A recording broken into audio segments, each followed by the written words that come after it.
Bridgeport, Connecticut. 1953. Albert K. Bender, the nation's top UFO investigator, receives a threatening visit that will bring his research to an abrupt and premature halt.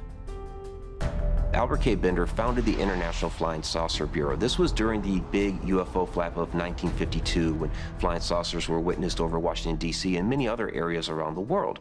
And this organization blew up big within that first year. However, just a year later, he suddenly ended the International Flying Saucer Bureau, and people wondered why.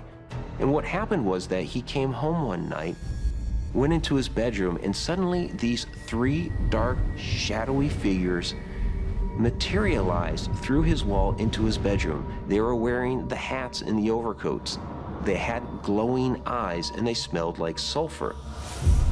According to Bender, the three entities communicated with him through telepathy, warning him to discontinue his UFO research and stop publishing his influential magazine, The Space Review. Afterwards, he became ill and didn't eat for 3 days.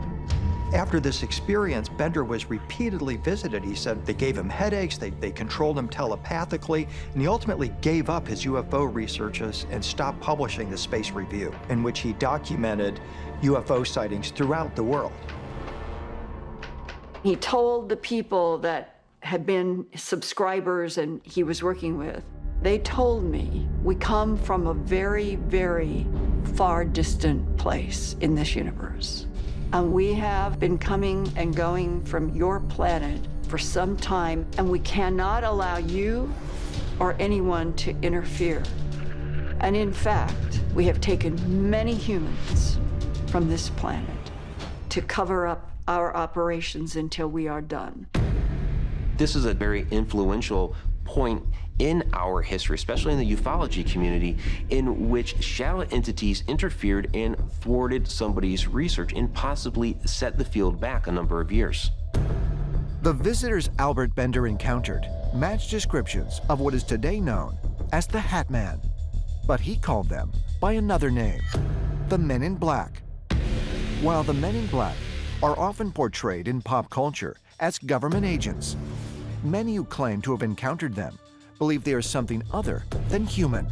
The Men in Black are mysterious and nefarious entities. They're shadowy, they wear black clothing. Many people believe that they're either extraterrestrials or somehow they're working for extraterrestrials to prevent humans from learning the truth about extraterrestrials on Earth.